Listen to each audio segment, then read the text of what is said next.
Bellary, Louisiana, April 14, 1931. The morning after the worst storm in nearly a decade. The town awoke to the sound of dripping eaves, the smell of wet soil, and the groan of broken porch steps. Debris lay scattered across Cypress Row, flower pots shattered, fences leaning like drunks, and gardens turned to muddy ruin. It was the kind of quiet, steaming morning that made people move slower, blink longer, and search the skies for another sign of rain. That's when they saw him. He came walking barefoot from the East Trail, a stranger, a man of about 33, dark-skinned, lean but solid, with a wide hat pulled low, and a shovel slung across his back like a soldier's rifle. Behind him, a creaky wooden wheelbarrow rolled along containing nothing but a rusted rake, a pair of shears, and a rolled-up blanket. No one saw where he'd come from. No one asked. He stopped at the corner of Magnolia and Wren, Placide wheelbarrow, down gently, and started clearing the fallen branches from the church fence without being told. By noon, half the street was talking about him. "Name's Elijah," he said with a small closed-mouthed smile when old Miss Alberta offered him cornbread. From her kitchen window, he took only half the slice, wrapped it in a handkerchief, and whispered, "Thank you," before going back to pulling weeds from her rose bed. When Deacon Richards asked how much had charged, Elijah looked up without blinking and said, I just like quiet work." The way he said it, soft, flat, final, made even the deacon nod slowly as if the words were scripture. By sunset, Elijah had fixed 3 porches, cleared 2 yards, and replanted a crushed vegetable patch without once asking for a thing. Children had started following him by then, giggling, playing behind his wheelbarrow, calling him Mr. Eli. He didn't scold them, but he didn't laugh either. He let them trail like birds behind a plow, heads full of wonder and pockets full of stones. He didn't mind children. They didn't talk too much. They knew how to listen. Elijah watched people differently than most. While others looked for kindness or character, he listened for something else, volume. He noticed the voices that rose too quickly, the ones that pierced the calm like a blade. That was how he saw Miss Claring first, a tall woman in her 50s with a mouth that snapped like a wet towel and a voice that never dipped below scolding. She screamed at the paper boy for creasing her gazette. She slammed her screen door loud enough to silence crickets. Elijah watched her from across the street while pruning Miss Alberta's hydrangeas. He didn't look angry, just thoughtful, focused, like a man reading a complicated recipe. As Clarion stomped past a patch of lies without ever noticing them, Elijah wiped sweat from his forehead and whispered to the soil. Some voices were never meant to last. That night, he slept in the old shack behind the church. Reverend Moore had offered it to him after seeing how Elijah had repaired the broken steps with. Being asked, the shack had no electricity, just a cot, a pitcher of well water, and a wooden table where Elijah laid out a faded leather notebook. He opened it to a blank page. No date, no title, just a line written in careful, perfect cursive, Belle-Mère voice. Count 4, still listening. The next morning, the town woke to trimmed hedges, freshly swept walkways, and an unspoken comfort. It was as if nature herself had been soothed. Miss Alberta said she hadn't slept that peacefully in years. Even the dogs seemed quieter. Elijah moved from house to house with silent efficiency, head bowed, tool sharp. He never knocked, never interrupted. He waited for people to ask, and they always did. "Mr. Eli, can you help with my garden bed?" "Elijah, could you dig a trench by the fence?" "Elijah, would you mind taking a look at these roats?" He smiled gently and always replied the same way, "I'd be glad to." But every task had purpose. Every hole he dug was measured with intention. Every root he cut was counted. He wasn't just working. He was scouting, studying, choosing. The ground spoke to him in ways the townspeople never could. It told him where the soil was softest, where it would keep secrets, where the worms were thick enough to cleanse what lay beneath. By the 3rd day, Elijah had counted 7 voices hesitant like, not people, voices, loud, bitter, bragging, sharp-edged voices that cracked through silence and infected the air. He wrote them all in his notebook at night. No surnames, no addresses, just descriptions. Tall man, corner house, throat like gravel, Woman with gold brooch laughs too sharp. And then one circled clarion, too loud to sleep, too bitter to bloom. He didn't hate them. He didn't feel anything close towards. Elijah never killed out of anger. That was wasteful. No, he believed Thearth wanted peace, and peace came from silence. A true gardener didn't rip weeds violently. He removed them gently, so the garden could breathe again. That was how Elijah saw the world. And as Hecknelt in Miss Alberta's backyard, planting jasmine with a soft hum in his throat and Claren's voice barking somewhere down the street, Elijah smiled to himself. The storm had passed, the ground was still wet, and the garden was ready. The morning after Elijah circled her name in his notebook, Bellari stirred with its usual rhythm, slow, sun-drenched, and faintly perfumed with dew and burning wood. The town was still recovering from the storm, still grateful for the silent man who had arrived without a name, and quietly brought order back to chaos. But while neighbors moved on with chores and gossip, Elijah moved with purpose. Something had settled in him.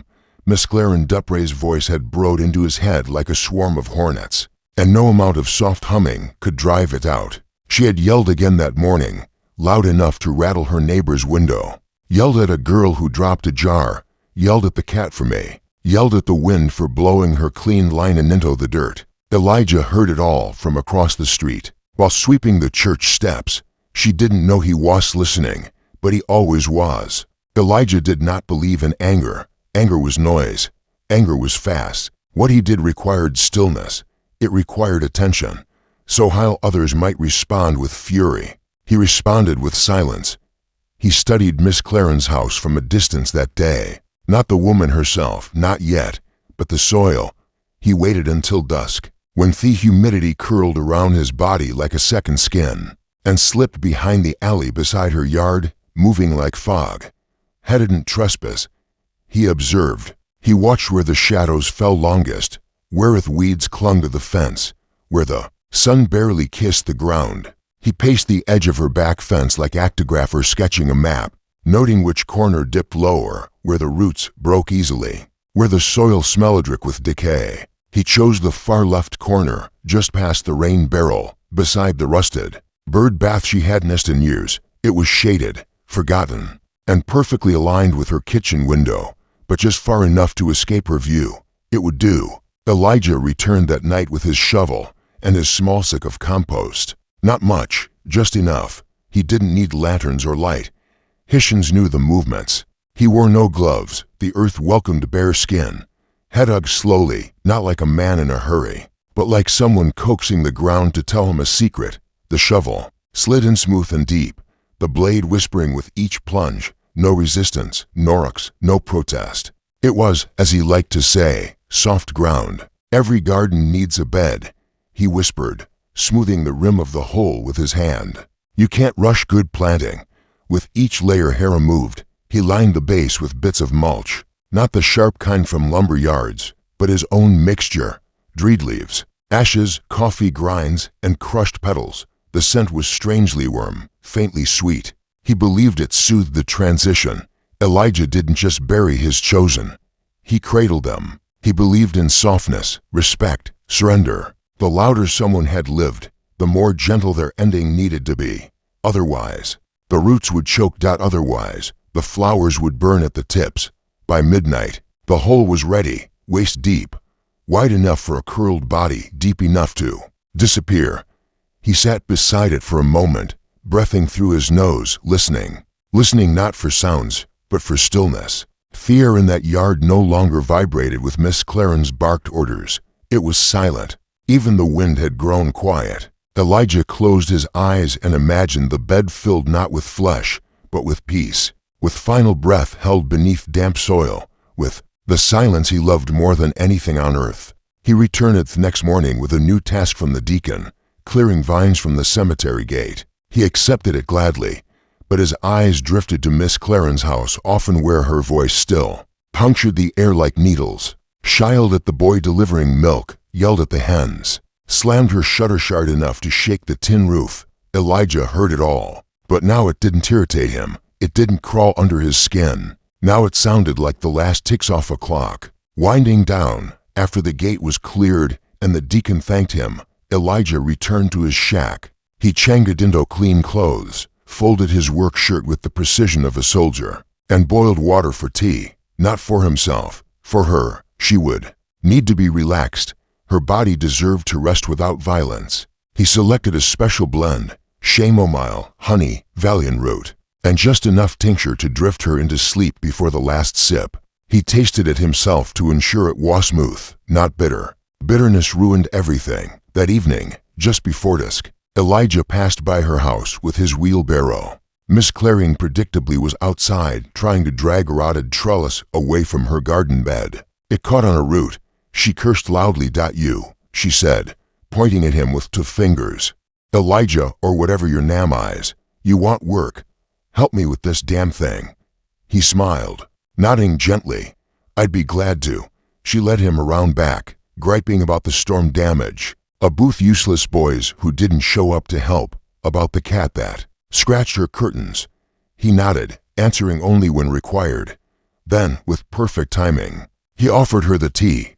"Brought some for myself, but it's better hot.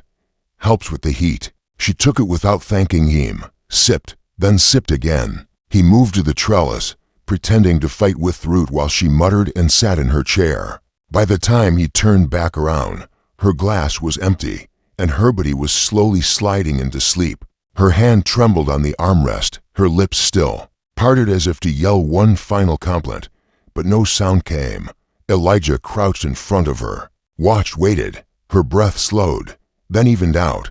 The moment was here. He rose, retrieved the wheelbarrow, and gently lifted her body into it as if she were made of petals.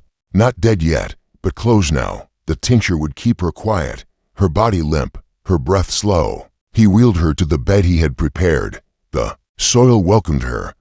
The afternoon sun settled heavily over Belmare, coating everything in gold dust and lazy heat. The flies had begun their humming dances again, drifting around porch rails and open windows. Miss Claring sat on her wooden chair beneath a crooked awning, fanning herself with a folded gazette and swatting the air like it owed her something. The sweat darkened the fabric beneath her arms, and her grumbling hadn't stopped since sunrise. That morning, she'd snapped at a girl for walking too slow, at a boy for riding his bicycle past a gate too fast, and at a neighbor's rooster that dared crow past 8 a.m. She was a symphony of complaints, shrill, rhythmic, relentless. And Elijah, who had been weeding around the church's side heaps, heard it all. But he didn't react. Not with anger, not with annoyance, just a slow, closed-mouthed smile and a faint thumb under his breath. One of those old wordless spirituals that sank into the bones like smoke. He always hummed when time was near, because in his mind they always came to him, not the other way around. He never had to lure, never had to plot. They chose their fate by the way they disturbed the quiet. It was as if the loud ones called to him without knowing, and Elijah in his soft slant simply answered. By late afternoon, the moment came. Just as he was pushing his wheelbarrow past Claren's front gate, she called out loud, sharp, and with a curl-off superiority in her tone. "You there, garden boy, help me with this damn bush. It's got thorns like knives and roots thicker than hell." She was pointing at the dying camellia that had been leaning sideways since the last storm.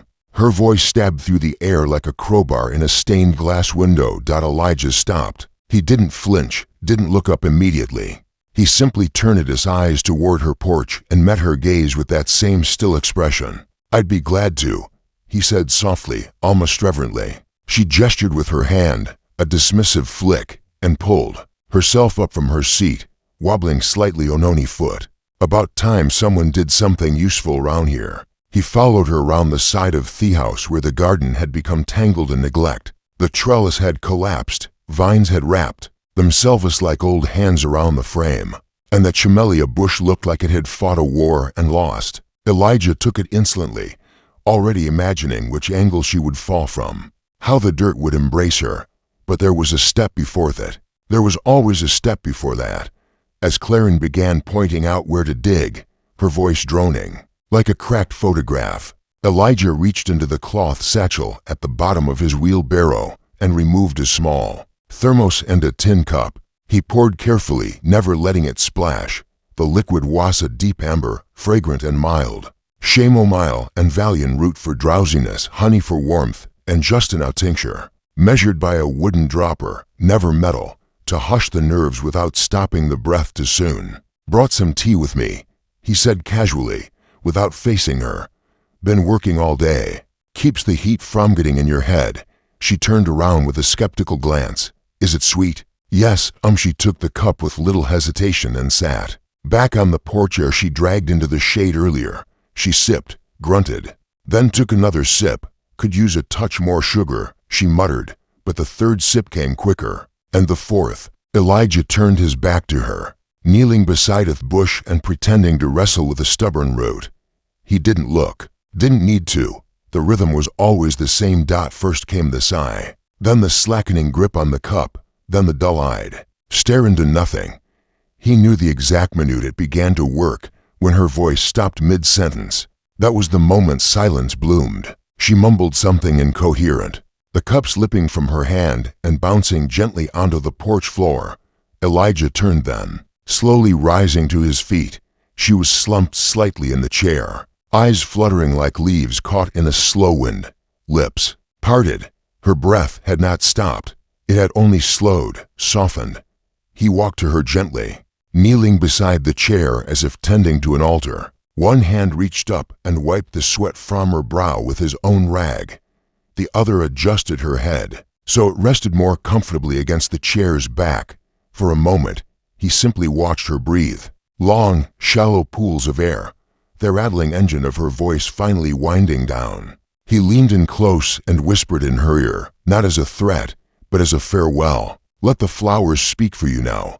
With careful hands, Elijah lifted her from the chair. Her body, though not lifeless, was limp as soaked linen. Her arms flopped at her sides, and her head lulled slightly against his chest. He carried her through the sidey yard, past the cracked stepping stones, past the hibiscus that hadn't bloomed in 3 summers, and toward the far left corner of the garden, where the earth had already been turned, fluffed, and warmed. The bed, had dug 3 nights ago, lined with mulch, shaded from the sun, was ready. The hole yawned like a cradle in facade, not cold, not cruel, just expectant. He lowered her in slowly, feet first, angling her gently so her knees bent, so her arms crossed neatly across her chest. Her breathing was slower now, softer than breeze. Her mouth had closed. She was quiet. Elijah stood above her for a long time, not moving, not speaking. His eyes followed a bee buzzing lazily above a weed near the bird bath. He could feel the dirt under his toes, the scent of the tea still lingering in the air. The world was still. He took his shovel and with the soft rhythm of a lullaby began to turn the soil. One scoop, then another. Each movement was graceful, purposeful, no rush, no panic. The dirt fell in whispers, dusting her face, her arms, her chest. Her outline vanished like a drawing erased. As the last layer settled, Elijah placed a lily bulb in the center, pushing it down just enough to anchor it in the quiet body below. He covered it, smoothed the earth with his hands, then stood up and stepped back. He did not cry. He did not smile. But for the first time in days, he felt something. Close to rest. He returned to his shack, poured out the remaining tea, and wrote in his journal, clearing, loud, brittle, resting now, lily planted. Then he closed the book, folded his hands, and whispered aloud to no one but the air. Bitterness ruined soil. They must go gentle. The sun had slipped behind the cypress trees when Elijah returned to the corner of Miss Claren's yard, pushing the wheelbarrow with slow, soundless wheels. The town was quiet now. Balari always fell into a hush just after dinner, when the porches filled with rocking chairs and the cicadas began their low songs. But tonight that hush felt deeper. He could hear his own breath as he crossed through the grass, and the wheels barely left a trail in the soft dirt. Clarence's body shifted gently with the motion of the barrow, her arms folded across her chest, her chin tucked downward as if in shallow sleep. Her breathing was thin, nearly gone, but still there, like the tail end of a breeze before dusk elapses into night. Elijah didn't speak. He didn't rush. He paused just before the hole and took in the scene the way a painter might study a canvas, before laying down the final brush stroke. The bed was perfect. He had tended to it every night for 3 days. The soil had been loosened, enriched, turned over, and left to breathe. It didn't smell of death. It smelled of earth, raw, fertile, waiting. He stepped around to the front of the wheelbarrow, and with the ease of someone who had done this before too many times, he bent down, reached under Clarion's knees and behind her back, and lifted her gently against his chest. She was warm, her skin tacky with the last sweat of the day, her pulse fluttering at her neck like a trapped moth. No sound escaped her lips, no twitch of resistance. Thetia had done its work. Elijah stepped carefully toward the grave, the garden around him, dried magnolia, creeping vines, wilting mint seemed to bow away as he passed. He was careful not to let her feet drag, not to let her head knock against his shoulder. His reverence wastodal, the way a priest might carry a sacred relic, the way a mother might carry a child through a house full of sleeping people. He lowered her into the bed slowly, knees first, letting her slide softly into the pit. The earth cradled her. She did not slump. She settled. Elijah crouched beside her and began the preparations. He brushed a leaf from her collarbone, straightened her arms across her chest, tilted her chin up slightly so her throat aligned with the horizon. His fingers, rough from labor, moved like he was dressing a bride for burial. Not a woman who had braided strangers, not a voice that had sliced the air for too long. He didn't think of those things. Now, her voice was gone. Only her body remained, and that body to him was soil about to become a sacred. He reached into the canvas satchel hanging from his belt and pulled out 3 items: a folded cloth, a pinch-off rose ash, and a bulb, small, pale, veined like the back of an old woman's hand. He dabbed the cloth on her forehead, wiping away the last trace of perspiration. Then, with slow fingers, he sprinkled the ash along her hairline, murmuring a phrase under his breath. No words in particular, not in English, not in any language with grammar or vowels, just sound. A hum, a rhythm that vibrated in his throat and into the dirt. As he hummed, his eyes fluttered shut, and for a moment he felt it, the stillness around her. Then came the shovel. The first scoop of dirt made no sound as it fell. It landed softly on her knees, sliding between the folds of her skirt. The second scoop dusted her hands. He paused after the third and let the silence settle again.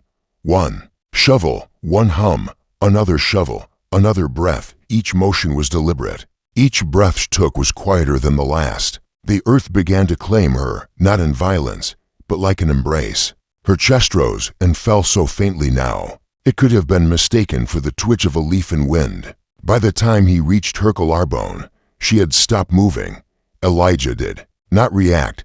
He smoothed the next layer of soil over her neck and face, careful to pat it down just enough to close the space, never harsh, never pressing too hard. When he finished, he took a step back, brushed his hands on his trousers, and looked down at the freshly sealed bed. The moon was rising now, silver light spilling across the top of the soil, and in that moment, Bayard felt complete, still balanced. For the first time in days, the air wasn't trembling with Clarion's voice. The garden didn't feel tight and strangled. It breathed like a wound had finally closed.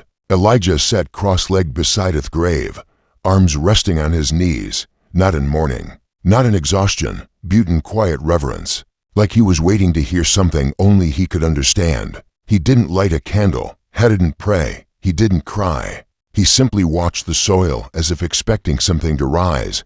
After a few minutes, he reached into his satchel and took out the lily bulb. He pressed his thumb into the soil at the center of the mound and dug a shallow hole. He planted the bulb carefully, covered it with a thin layer of earth, then poured a few sips of rainwater from a flask over it. The dirt soaked it in immediately. She fed Thearth with noise. He whispered, almost to himself. Now she feeds it in silence. The cicadas had gone quiet. The breeze shifted through the hedges, and from somewhere deep inside the ground, Elijah believed he heard the faintest sound. Not a scream, not a plea, but something softer, like breath, caught in petals, like a voice dissolving into root. He stood, brushed his pants, picked up the empty wheelbarrow. The garden was still. Isaac Machu had always been a quiet boy, 11 years old, bone-thin, sharp-eyed. The kind of child who spoke with glances more than words. He lived 3 doors down from Miss Clarendry in a creaky yellow house with peeling shutters, and a father who drank vinegar-strong whiskey before noon. His mother had died when he was 5, and since then, Isaac had learned how to keep to the corners, how to move between the cracks of grown-up conversations without being noticed. He wasn't the type to speak unless spoken to, but he noticed things, always had, and lately, what he noticed most was Elijah. There was something different about the way the man moved. Quiet, yes, but it was more than that. Elijah didn't walk, he flowed.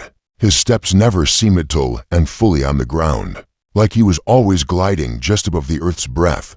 When he trimmed hedges, he did it like a sculptor. When he swept porches, he never made noise, and when he dug, which he did often, it wasn't the careless hacking of farm hands. It was gentle, like he was tucking the dirt in for the night. Isaac had been watching him for a week now from under porches, behind tree trunks, crouched in ditches. He'd seen Elijah move through the town, with a rhythm that never changed, always pushing the samabero, always with that ragged satchel, always humming those strange wordless tunes that stuck to your ribs like molasses. And then there was Miss Claring. One day she was shrieking above her laundry to anyone who would listen. The next she was simply gone. Folks Sage left for her cousin's place in Baton Rouge, but Isaac had seen her porch chair still rocking that evening. Theta Cup Elijah had handed her still resting on the rail. Her cat mewed at the door for 3 days before it gave up and ran off. The town didn't talk much about it. Bellari had a long tradition of letting disappearances settle into the dirt without too much poking. People came and went all the time, especially the unpleasant ones. But Isaac wasn't satisfied. And children, despite what adults believe, know when something isn't right. So on a Thursday night when the town had gone still and the frogs in the ditch croaked lullabies, Isaac followed Elijah. He didn't mean to. Not exactly. He told himself he was just going for a walk. He told himself he was just curious about what Elijah did after dark. He crept along the fence line barefoot, careful not to step on twigs. He stayed in the shadows, keeping at least 20 paces behind. Elijah was head somewhere. That much was clear. He walked with intention, straight and calm, the shovel strapped across his back like it had grown there. Elijah turned off the main path and slipped between the trees. Behind Claren's house, Isaac crouched low, his heart suddenly thudding in his chest. The garden was faintly lit by the moon, enough to cast a pale blue glow across the overgrown trellis and flower beds. Elijah stepped to the far corner, the spot Isaac had seen him digging days before, and knelt down. Then something strange happened. Elijah didn't dig. Not yet. He leaned forward, placed one hand flat on the earth, and whispered something. Isaac couldn't hear the words, but he saw the man's lips move, saw the reverence in his posture. It wasn't just gardening. It was prayer. It was communion. Elijah was talking to the soil. Isaac didn't mean to speak. The words just came, slipping out of his mouth like breath. "Are you talking to the ground?" Elijah froze for a moment. The entire night seemed to pause, even the breeze. Then slowly, Elijah turned. He didn't look angry. He didn't look surprised. He looked calm, serene, like he had known Isaac was there the entire time. "Sometimes it answers," Elijah said softly. Isaac stepped back. He wasn't sure why, but his stomach turned. He felt like he'd trespassed not onto land, but into something ancient, something sacred. Elijah stood fully now, brushing dirt from his knees. He didn't move toward Isaac. He didn't need to. He just watched him. That smile, the small closed one that never reached his eyes, formed on his lips. Isaac ran. He didn't stop until he was home, chest heaving, legs aching. He bolted the door, climbed into his bed, and pulled the covers over his head. He told himself he'd imagined it, that Elijah was just a strange man with strange habits, that he was safe now. But in the morning, Isaac was gone. His bed was untouched, his windows still locked. No signs of a struggle, just his shoes neatly placed on the front porch. The town stirred, murmured, searched the woods for a day or two, but Belmer didn't have much appetite for missing boys. The sheriff blamed the river. The father said nothing. No one mentioned the name Elijah out loud. Not yet. Beauty tension curled around the town like a vine, subtle, but choking, and in Miss Claren's backyard, in the far left corner of the garden, another lily had bloomed. It wasn't there the day before. Neighbors whispered behind closed doors. They noticed the second flower. They counted the people who had vanished. Some began locking their doors, others avoided Elijah's path. But still, no one confronted him. They were afraid not of him directly, but of something larger, something underneath. A truth that smelled too much like rotting roots and fresh blossoms. And Elijah that evening returned to his shack behind the church, lit a small candle, and opened his journal. He wrote slowly, neatly. Isaac watched too long, saw too much, but gentle. Lily took fast. The ground spoke afterward, louder than usual. They're beginning to hear the silence. He clasped book. Outside, the wind rustled through the hedges. The air was still, but in the garden, in the soil, the lies were blooming in perfect silence. The morning was clear, unusually dry for late April, with a faint breeze brushing through the narrow alleys of Belmare, like the town itself was exhaling something it had held too long. Mrs. Darla Saint, a retired seamstress with a strong back and sharper instincts, rose before the sun to begin her garden. She wasn't like the other women on the block. Darla didn't gossip, didn't flinch at thunder, and didn't smile unless she meant it. She had watched Ed Claren's house go quiet.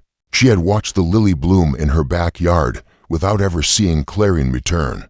And now, another flower bloomed where young Isaac used to chase frogs. She had kept her mouth shut, but her eyes had been open. That morning, she crouched down beside the onion row behind her shed, hands wrapped in burlap gloves, digging slowly into the soil. She had always worked her land herself, never accepted Elijah's help, even when he offered. Something about him had always made her skin, though she couldn't put it into words. She didn't like the way he never looked surprised, or how he hummed the dirt like it could sing back. Still, the town had fallen under his spell like bees' toe syrup, and Darla, as always, had remained on the outskirts, observing. Her trowel hit something hard. Not a rock, a click, hollow, metallic. She paused, frowned, brushed the dirt aside with careful fingers, and uncovered a rusted tin box roughly the size of a Bible, its edgeware worn as if handled often. But it was buried deep, at least 10 and down.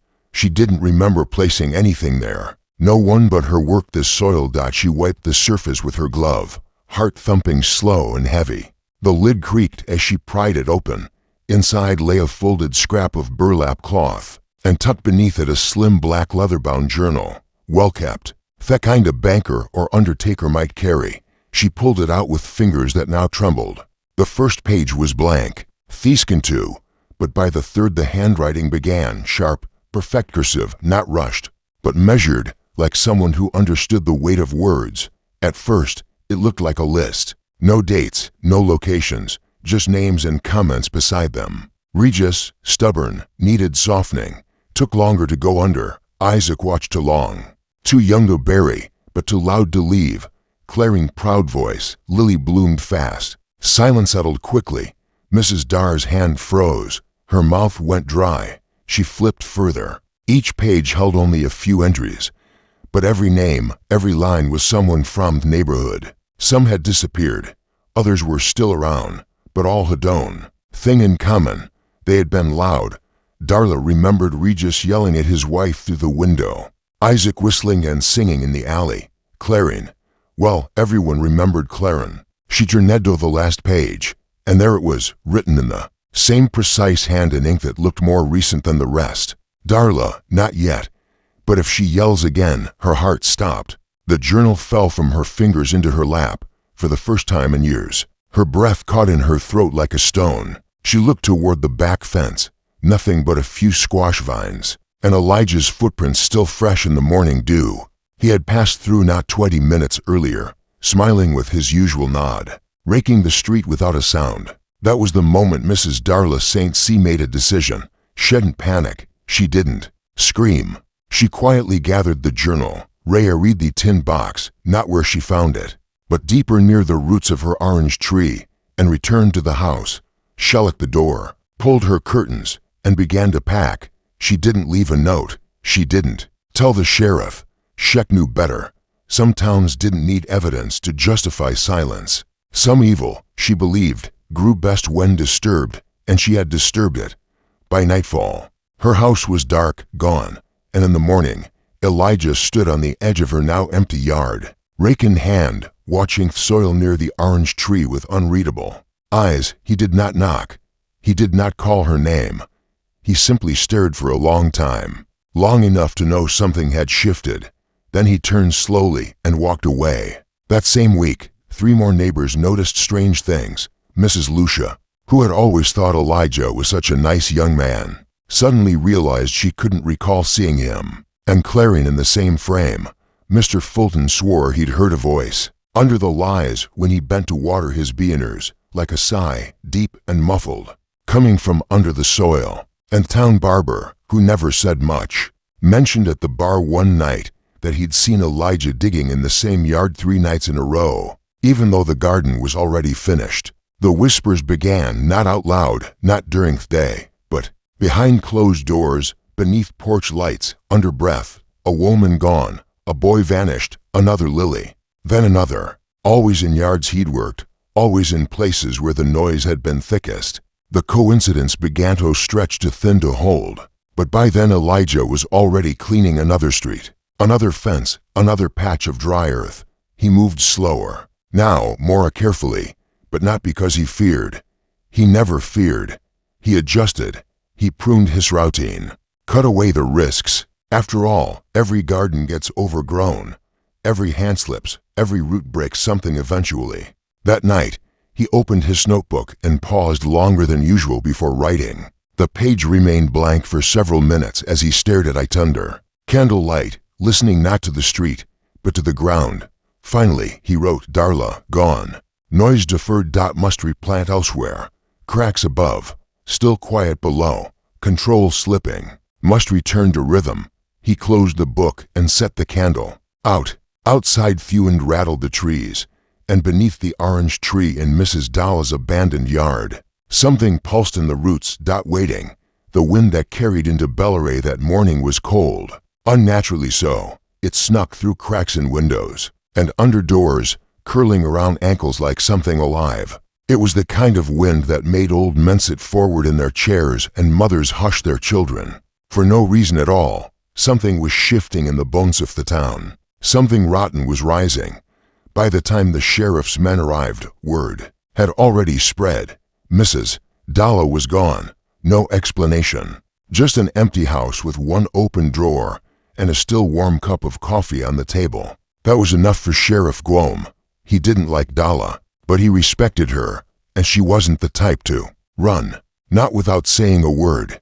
Not without Ariason. He rounded up to deputies and walked the half-mile to the churchyard where Elijah had been staying. A small wooden shack behind the sanctuary, once used to store old hymnals and broken chairs. They knocked, of course, twice. No answer. They opened the door slowly, pistols drawn. The shack was empty, not ransacked, not abandoned in a hurry, just emptied methodically. The cot was stripped, the shelves bare. Even the walls felt scrubbed of presence. Except for one thing, a chair positioned perfectly in front of the narrow window, facing outward, not in, and on the windowsill above it, a clear glass vase. Inside a single white lily, its petals full, unnaturally wide, drooping slightly from the weight of its bloom. At its base, water tinged with brown soil clung to the glass like fingerprints, but there was no smell, not of rot, not of sweetness, just silence. Beneath the chair, a faint outline in the dust showed where Elijah's boots had rested. He'd sat there, waited, watched, then gone like a whisper in a crowded room. Feshereff stared at the flower for a long while before speaking. Bring it with us, he muttered, but no one moved. Outside, the town was already digging. Neighbors, silent and wide-eyed, began to turn over their gardens, some with trembling hands, others with solemn resolution. Spades clinked to gainstruts, rakes clawed at raised beds. What started as cautious investigation soon turned to frantic unearthing. They were done waiting, done pretending. They had felt it for weeks, maybe months, something wrong in the dirt, something breathing beneath their homes. Something Elijah had planted in plain sight. At Miss Claren's house, they dug beside Theristed Bird Bath. The earth, despite the dry season, was soft to soft, one shovel strike, and the ground collapsed inward with a heavy sigh inside. Bones pale, twisting, wrapped in what looked like dried vines. A few bracelets clung to them, one still bearing the initial C. A child screamed. A man fell to his knees at the corner of the alley where Isaac used to play. Another lily was yanked from the soil. Beneath it, they found a small jawbone, baby teeth still intact. Behind the church, a patch of wild mint was torn out by its roots. A clay pot was hidden beneath, inside, for human teeth filed at the edges wrapped in cloth. The cloth bore initials, embroidered in red thread. Regregia Scotch, missing since the spring in Mrs. Lucia's yard. They found something far worse, a length of wood with names carved into it. Not scratched, not etched roughly, but carefully burned into the grain with something hot and narrow. Isaac, Clarion, Regis, Eustace, Eloise, and more, 11 names. Each one buried where the soil had grown the richest flowers. At the base of the board, new names had been started. Dalla, and one half formed. Luke. She fainted. One man collapsed in the road, sobbing. He never hid Thebides. He gasped. He grew them. There were no more doubts, only shame, only horror, only silence. The gardens they had praised, the beauty they had admired, the scent of lies that had drifted through the streets, it had all been fed by the forgotten. They had celebrated his work, smiled at his stillness, let him rake, plant, and prune without ever asking what he was truly tending. Sheriff Guillaume ordered every yard Elijah had touched to be excavated. By sundown, 6 more skeletons had been recovered, some partial, some fully intact, all folded carefully as if placed with love, not cruelty. One had dried flowers laid across the rib cage. Another had its fingers interlocked, holding a stone heart, carved from wood. And yet Elijah had not left behind a single fingerprint, no blood, no cloth, not tool, nothing except his flowers, always lies, always white, always blooming too fast. By the end of the week, Bellere was not a town, it was a graveyard. Thiefences sagged under the weight of grief. The air, once full of buzzing and footfalls, fell flat. Children were kept indoors. Doors stayed bolted even in daylight. Neighbors no longer spoke when passing each other. What could they say? That they'd watched him rake their leaves, that they'd offered him tea, that they'd complimented his flowers. Everyone in some way had let him in. Hadn't hidden in the shadows. He'd worked in their sunlight, whistled in their yards, smiled at their children, planted silence seed by seed. And now the roots of that silence ran through every lawn, every soul, every breath in Belmere. They had unearthed terror. But it was too late because the soil never lies, and some truths once brought to the surface can never be buried again. Years passed, but the name Elijah lingered in Bellere like smoke that refused to clear. Time didn't wash the horror away. It only buried it deeper beneath freshly painted walls and polite smiles. The gardens, once a point of pride for every household, fell in neglect. No one touched the soil. Children were told not to play near flower beds. The lies, once beloved, were now feared. They were ripped out at first sign of blooming, burned in fire pits, stamped out beneath trembling boots. Elijah had vanished so completely, it was as if the earth itself had swallowed him. No footprints, no sightings, not a whisper from the next town or the one after that. Some believed he had drowned in the bayou. Others believed he had become part of the ground, dissolved into the root systems like a ghostly nutrient.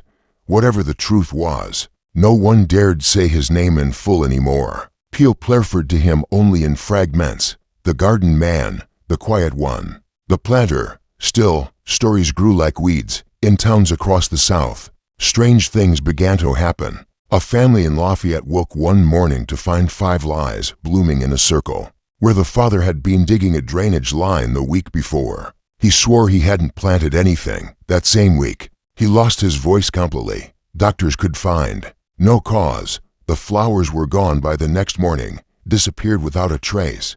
In Opelousas, a preacher's wife was tending her herbs when her trowel struck something hard. She dug carefully and found a folded piece of cloth containing a child's tooth, and a single line written on paper. The loudest always sleep last.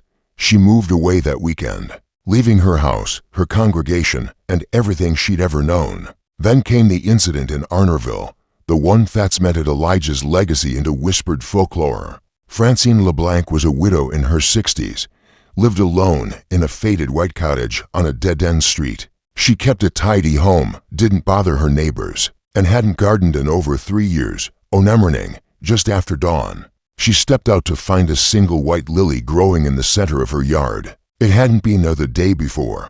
The ground had been bare. She knew because she had swept it herself after the wind scattered twigs from the pecan tree. Now the flower stood tall, its petals open and trembling slightly in the still air.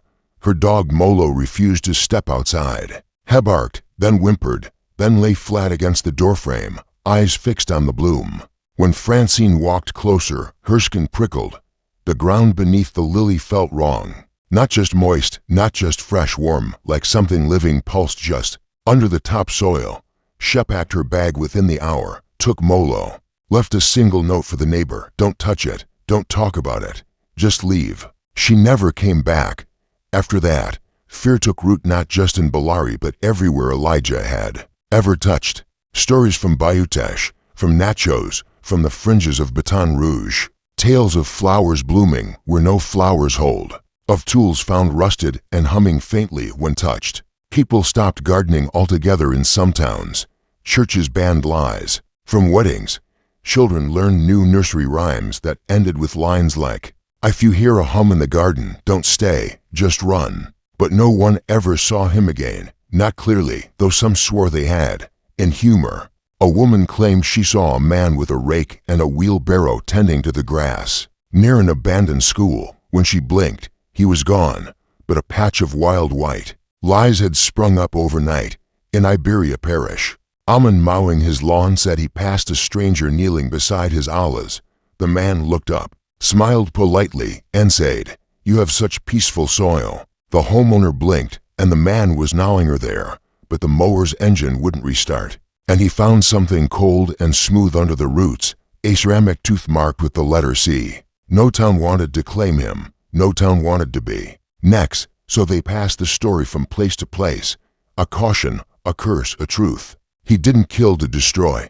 He killed to grow, and the ground still remembers him. They said it in whispers now, the way you say a prayer for someone who was never forgiven. And as years turned to decades, Elijah's name faded from Thelips of the living. But not from the roots, not from the soil, because sometimes, even now, someone wakes in Aquiet Town to find a perfect white lily blooming in a place that should be empty. And if they know the stories, truly know them, they don't touch it. They don't ask why. They don't even stay to pack a bag. They simply leave, no questions, no goodbyes, because they understand some flowers bloom not from sunlight, but from silence.